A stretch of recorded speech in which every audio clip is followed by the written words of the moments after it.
Bonjour, c'est Ursule encore. On est le 26 mai 2025. Alors je viens sur la trompette aujourd'hui encore et je viens proclamer le retour de notre Seigneur Jésus-Christ.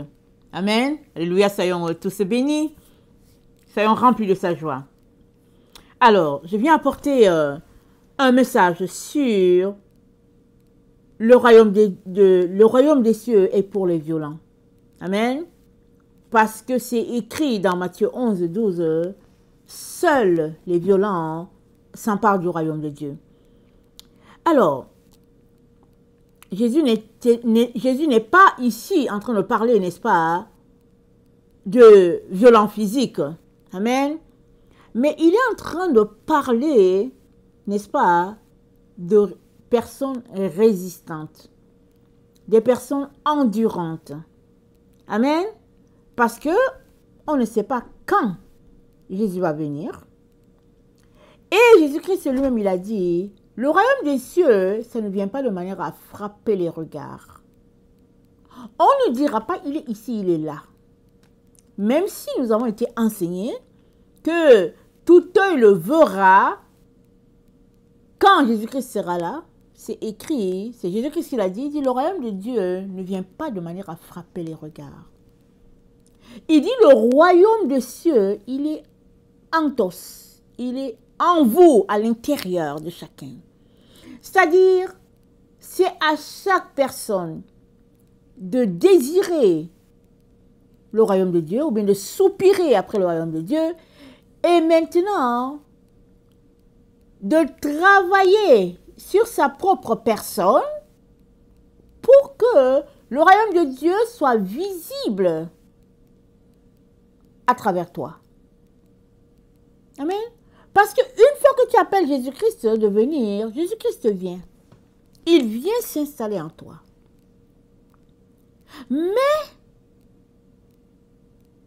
ça prend, n'est-ce pas, que tu désires lui faire toute la place. Et alors, tu seras une ville située au-dessus de la montagne. Tu seras comme un chandelier qui n'est pas caché sous le lit. Donc, voilà ce que ça prend, n'est-ce pas, pour que la lumière de Dieu brille en toi, en moi. Et Jésus-Christ dit, le royaume de Dieu, c'est pour les violents. Amen. Est-il en train de limiter quelqu'un? Non. Est-il en train de fermer la porte à d'autres personnes? Pas du tout. Il est en train de dire ce qui est écrit dans Luc 14. Le verset 26, c'est dit, de grandes foules faisaient route avec Jésus. Il se retourna et il leur dit, si quelqu'un vient à moi, et s'il ne hait pas son père, sa mère, sa femme, ses enfants, ses frères, ses sœurs, et même sa propre vie, il ne peut être mon disciple. Et quiconque ne porte pas sa croix et ne me suit pas, ne peut être mon disciple. Amen. Voilà pourquoi Jésus-Christ dit, ce sont les violents qui s'emparent. Quand on lit le texte, on peut dire, mais attends, Jésus nous a donné des parents, il nous a donné des frères et des sœurs, alors comment veut-il qu'on les déteste? Amen. Comment veut-il? Mais vous savez que la force, ou bien l'unité, n'est-ce pas, naît dans une famille. Il y a des familles très très unies, il y a d'autres qui ne sont pas du tout. Mais dans les familles, généralement, l'unité est là. Surtout quand c'est une famille, n'est-ce pas, qui a eu le temps de se bâtir depuis des siècles. L'unité est installée et puis le lien est solide. Si bien que dans les familles, tu ne fais pas ce que tu aimerais faire. Tu fais ce que la famille a décidé que tu devras faire.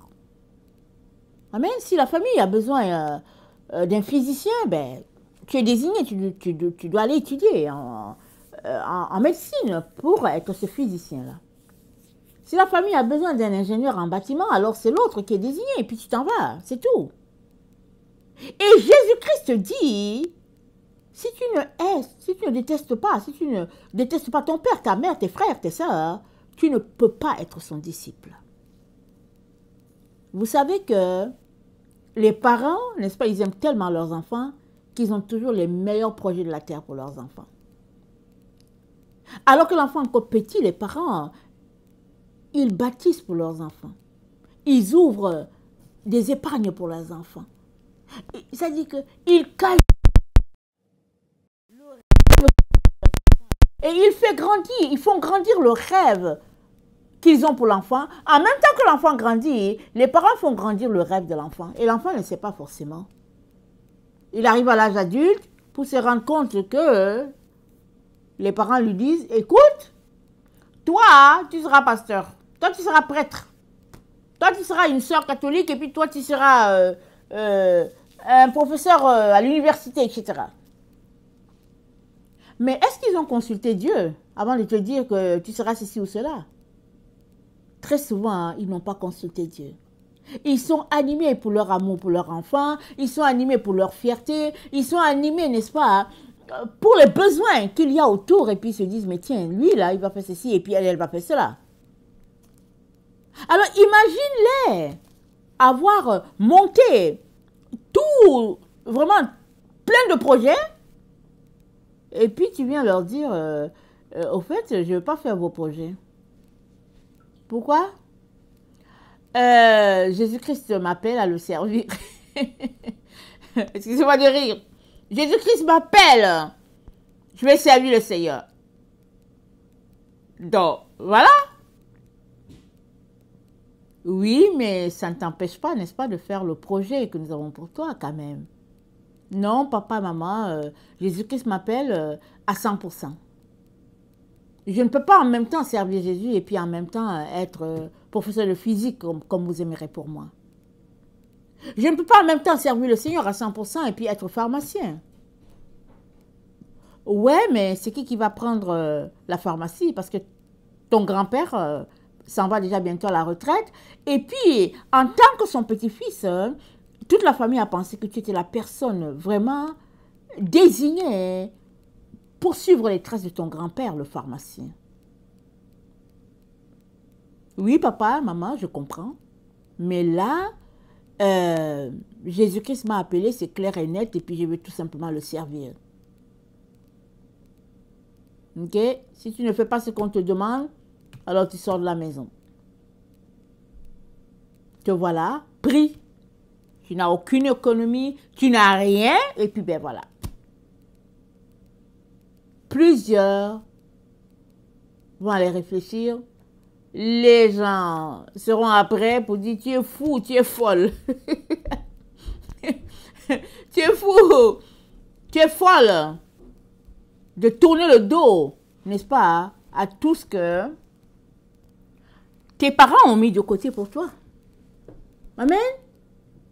Les gens vont t'asseoir pour te parler, afin de te raisonner, afin de te ramener, n'est-ce pas, de ton déraillement d'esprit.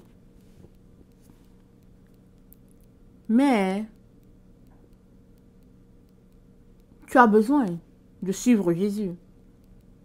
Si Jésus t'a parlé, si tu l'as entendu clair et net, et puis que vous êtes assis, et puis il t'a parlé, il t'a dit, je t'appelle, allez là-bas, n'est-ce pas, dans ce coin de la ville pour aller prêcher avec aux sans-abri, tu devras choisir entre la voix de tes parents et la voix de Jésus. Et très très souvent, si tu as vraiment entendu Jésus, tu vas choisir la voix de Jésus. Parce que tu ne peux pas tourner le dos à ton appel, à ta raison d'être sur la terre. Quand on n'a pas trouvé sa raison d'être, on tergiverse souvent. Mais quand on a trouvé sa raison d'être, on ne peut faire autre chose que, n'est-ce pas, d'être violent et de laisser aller tous les projets que les autres ont pour nous. C'est là qu'on perd tout le monde. Amis, argent, gloire, on est ridiculisé, on est moqué. Oh, ça dit, on se retrouve, n'est-ce pas, à l'opposé de ce qu'on aurait espéré être. Parce que tout tombe un seul jour. Et c'est de ça que Jésus parle. Il dit, ce sont les violents qui s'emparent du royaume. Parce que c'est à ce moment précis que Jésus-Christ attend pour voir si tu vas vraiment le suivre ou bien si tu vas pencher sur la pression qui est là. Malheureusement, il y a plusieurs qui penchent, n'est-ce pas, à cause de la pression. Mais Jésus-Christ attend celui-là qui ne penchera pas sur la pression du moment. Voilà pourquoi il dit, ce sont les violents qui s'emparent du royaume de Dieu. Amen. Jésus-Christ ne te dit pas de détester tes parents. Il ne te dit pas de les mépriser. Non, mais non, c'est lui qui a dit, tu honoreras ton père et ta mère. Mais il est en train de dire ici que vient un moment dans nos vies où la volonté des parents est là, celle de Dieu est là, et malheureusement, la volonté des parents devra se taire pour que la volonté de Dieu en toi s'élève. Parce que il n'y a pas quelqu'un d'autre comme toi que Dieu a désigné pour cette tâche. Il t'a désigné toi. Il attend que tu lui dises oui ou non. Et si tu lui dis non, il va se tourner maintenant, il va trouver quelqu'un d'autre. Mais il t'a créé pour cela. Voilà pourquoi il te met devant le choix. Est-ce la décision des parents? Est-ce le projet des parents qui va se réaliser pour toi ou bien c'est le projet de Jésus? Tout un chacun est confronté à un moment donné à une situation de choix dans sa vie. Amen.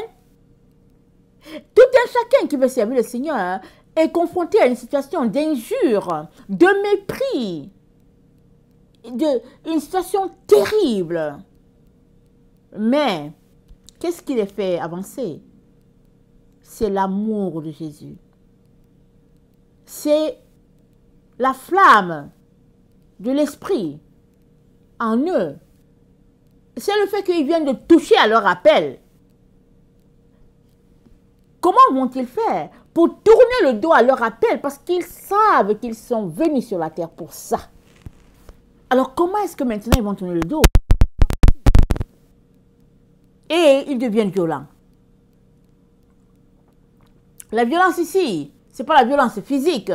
Ils deviennent violents dans leur caractère, ils deviennent violents dans leurs décisions, dans leur façon de faire, parce qu'ils se rendent compte que c'est la seule chose qu'ils ont pour pouvoir avancer.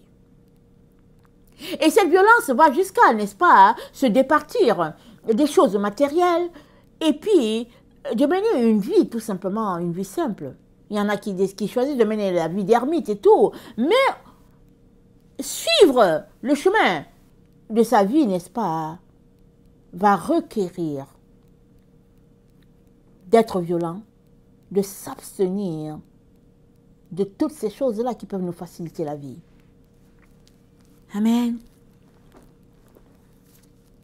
Alors nous avons la parabole, n'est-ce pas, dans Luc 14. Nous sommes dans Luc 14, au verset 22, Jésus-Christ nous parle, n'est-ce pas, de la parabole des conviés. Et on voit l'exemple d'un serviteur violent. Alors, c'est dit que quelqu'un avait invité, n'est-ce pas, Jésus, et puis Jésus-Christ, à cette réception, donne une parabole. Il dit, il y a un homme qui a donné une invitation, et puis il a dit, il a envoyé son serviteur inviter les gens. Et puis, chacun s'est mis à s'excuser. Le premier a dit qu'il avait acheté un champ, et puis il dit, je ne peux pas aller à l'invitation. Le second s'est excusé, parce qu'il venait d'acheter 5 paires de bœufs, et puis il voulait les essayer. Et puis un autre a dit, je viens de me marier. Alors, je vais aller me retrouver avec mon épouse. Et le serviteur, il revient, il dit au maître que, bon, voilà, j'ai lancé l'invitation. Mais personne n'a voulu venir. C'est quand même grave, n'est-ce pas? Je ne sais pas si de nos jours, ça se fait même. Je ne sais pas si ça se fait de nos jours. Est-ce possible d'inviter des gens et puis les gens disent qu'ils ne viendront pas? Je ne sais pas. Mais toujours est-il que, n'est-ce pas, le serviteur de retour rapporte au maître qu'ils n'ont pas voulu venir. Le maître est irrité et puis il dit, va promptement dans les places et dans les rues de la ville et amène ici les pauvres, les estropiés, les aveugles, les boiteux. Le serviteur dit au maître, maître, ce que tu as ordonné a été fait. Amen. C'est-à-dire, sitôt le maître parlait et sitôt le serviteur accomplit. Amen. Et le maître lui dit encore, va dans les chemins, le long des haies, et ce que tu trouveras, contrains-les d'entrer. Waouh! Le maître, Jésus-Christ dit à son serviteur, va contraindre les gens d'entrer. Parce que le serviteur est allé, il est allé le long des chemins, il est allé dans les rues, il a appelé les pauvres, les estropiés, les aveugles, il a appelé tout le monde. Et il dit au maître, il y a encore de la place. Le cœur du serviteur, il est comme le cœur de son maître. Regardez. Il pouvait se dire, moi je suis fatigué. Il pouvait se dire, je suis fatigué. Je suis allé appeler ceux-là, ils ont dit qu'ils ne veulent pas venir. Maintenant, je suis allé chercher les autres là, qui sont aveugles, boiteux, ils sont venus. Et puis, c'est vrai qu'il y a encore un peu de place, mais je ne veux pas dire ça au maître, parce qu'il va encore me renvoyer. Le serviteur pouvait raisonner comme ça. Mais il ne l'a pas fait, il n'a pas raisonné comme ça. Il a dit, maître, je les ai tous invités là, mais il y a encore la place. Alors Jésus-Christ lui dit, va dans les chemins, le long des haies, et ce que tu trouveras, oblige-les d'entrer. On peut s'arrêter pour dire, mais Jésus, depuis quand Jésus-Christ oblige les gens? Amen. Donc, contraindre une personne, qu'est-ce que ça veut dire? Ça veut dire empêcher la personne de donner libre cours à ses sentiments. C'est-à-dire réduire la liberté de la personne. Voilà à quel point Jésus-Christ nous aime. Il nous aime tellement que il nous contraint d'entrer. Quand on dit que non, on ne veut pas, on ne comprend rien à l'histoire, ça dit, il s'organise pour réduire des libertés afin qu'un groupe donné puisse entrer pour la réception des noces. Quel amour! Amen. Et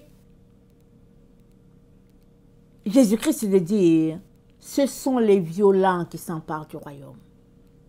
Parce que même ce groupe-là, qui aura été contraint d'entrer, amen, ils peuvent dire que non, ils ne veulent pas.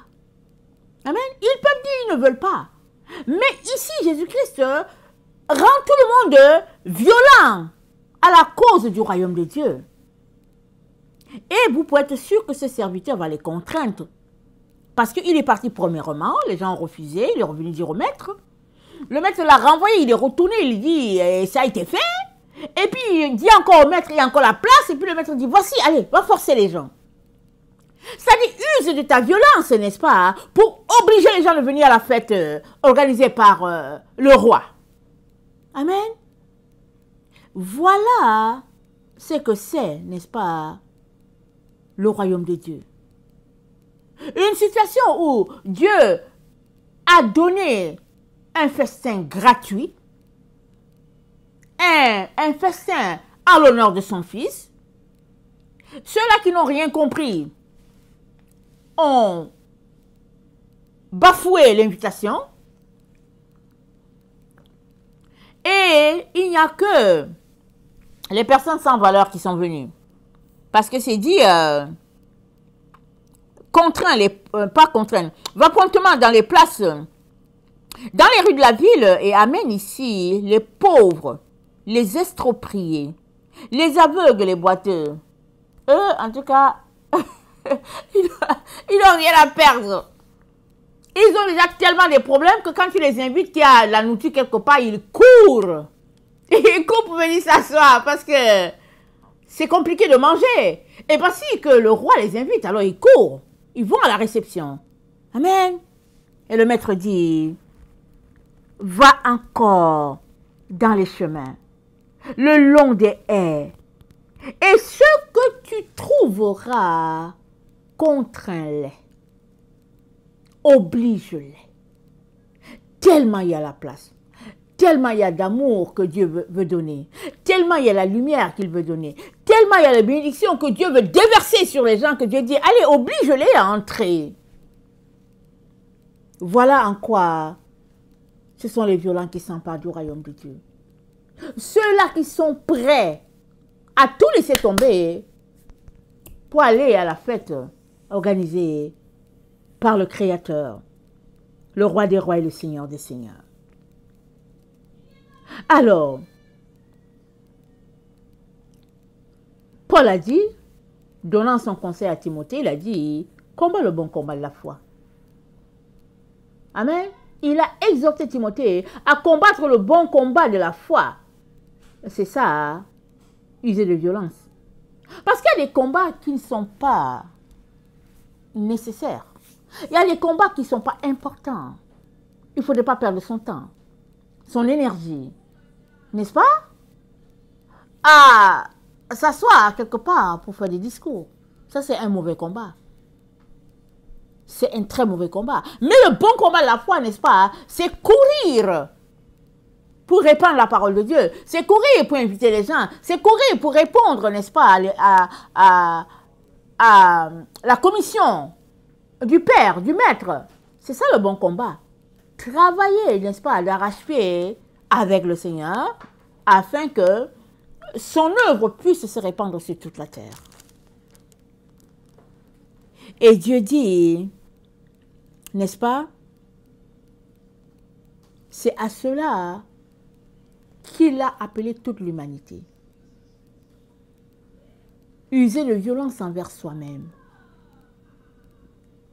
Laisser de côté nos feelings. Comment quelqu'un nous a traités. Comment elle nous a insultés. Comment lui s'est moqué de nous. Comment, au fait, on a vécu une situation déchirante, terrible. Le Seigneur Jésus aimerait qu'on laisse toutes ces choses-là de côté et qu'on se concentre, n'est-ce pas, à chercher Dieu jusqu'à le trouver. Et c'est ça, user de violence pour entrer.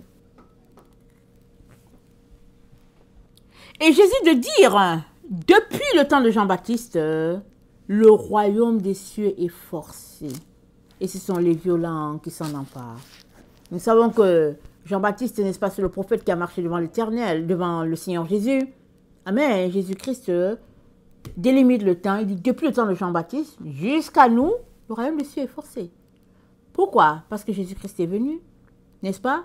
Il est venu et c'est lui qui nous a montré la voie vers le Père en nous présentant la marche d'amour très différente de la loi, n'est-ce pas, installée depuis le temps de Moïse. Ce que Jésus-Christ a apporté, c'était vraiment différent. Et les gens avaient besoin de s'arrêter et de faire un U-turn total pour pouvoir accepter ce que Jésus-Christ leur proposait. Parce qu'avec Moïse, c'était œil pour œil, dent pour dent. Et Jésus-Christ prêchait quelque chose de différent. Et les gens, ils écoutaient, ils voyaient les œuvres, n'est-ce pas, les miracles, guérisons, ils voyaient la présence de Dieu tangible. Mais ils avaient peur des leaders religieux et néanmoins, ils devaient décider de prendre le chemin de la lumière s'ils voulaient avoir la vie éternelle, malgré que les leaders allaient les exclure des synagogues, les leaders religieux allaient les livrer. Malgré tout cela, ils devaient choisir. Voilà pourquoi Jésus-Christ leur a dit, le royaume des cieux est forcé.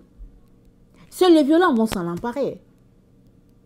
Parce que il ne s'agit pas d'être convaincu que, tiens, Jésus-Christ, oui, bon, les gens l'appelaient le prophète, les gens l'appelaient l'homme de Dieu, et puis le Fils de l'homme, il voyait en lui quelqu'un en qui Dieu œuvrait. Ça, c'était un fait.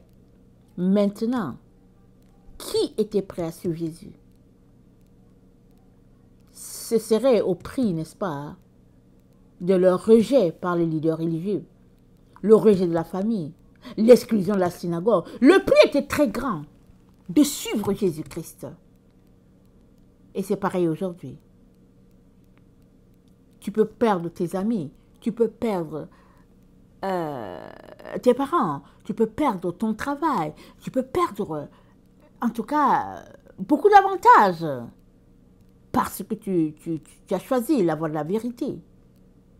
Néanmoins, si, n'est-ce pas, tu veux finir tes jours avec Jésus, Jésus-Christ dit, si quelqu'un veut venir après moi, qu'il renonce à lui-même, qu'il se charge de sa croix et qu'il me suive. Car celui-là qui voudra sauver sa vie la perdra, mais celui qui perdra sa vie à cause de moi la retrouvera. Donc il s'agit de renoncer à soi. Alors voilà la connotation de la violence ici. Il dit ce sont les violents qui s'emparent du royaume. Jusqu'où sommes-nous prêts, n'est-ce pas, à choisir Jésus? Au-delà de toutes les possibilités que nous avons, jusqu'où sommes-nous prêts à marcher à la suite de Jésus, malgré toutes les menaces qui pèseraient sur nous, ou bien tous les désavantages qui pourraient se présenter sur notre chemin? Jusqu'où sommes-nous prêts? Mais si tu l'aimes, n'est-ce pas, ton Jésus, alors il y a une seule possibilité qui s'offre à toi, n'est-ce pas? C'est de t'emparer de Jésus. Et s'emparer de Jésus, c'est s'emparer du royaume. Et s'emparer du royaume, c'est décider d'être violent. Amen. Que le Seigneur imprègne, n'est-ce pas, sa présence en chacun d'entre nous. Et que nous puissions réaliser que choisir Jésus, c'est la chose à faire. Et c'est d'ailleurs la seule chose à faire. Amen. La voie de la facilité ne nous mènera pas à bon port. Seule la voie du renoncement à soi nous conduira directement devant le trône de Dieu.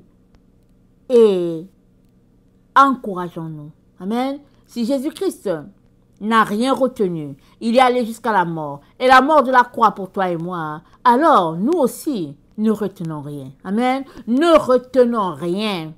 Disons-lui, Seigneur, c'est difficile. Je ne sais pas de quoi sera fait mon lendemain. On va me chasser de ma maison. On va me jeter. Mes parents ne vont plus me parler. Je n'aurai plus d'amis, etc., etc. Tu peux ajouter plein de choses sur la liste. Mais, Jésus, je veux te suivre. Amen. Jésus, je veux te suivre. Et Jésus-Christ viendra. Et il nous aidera à vivre cette vie-là. N'est-ce pas? Que le Seigneur bénisse sa parole et que sa gloire rayonne, n'est-ce pas, dans nos différentes vies. Amen et alléluia. Soyons tous bénis. Amen.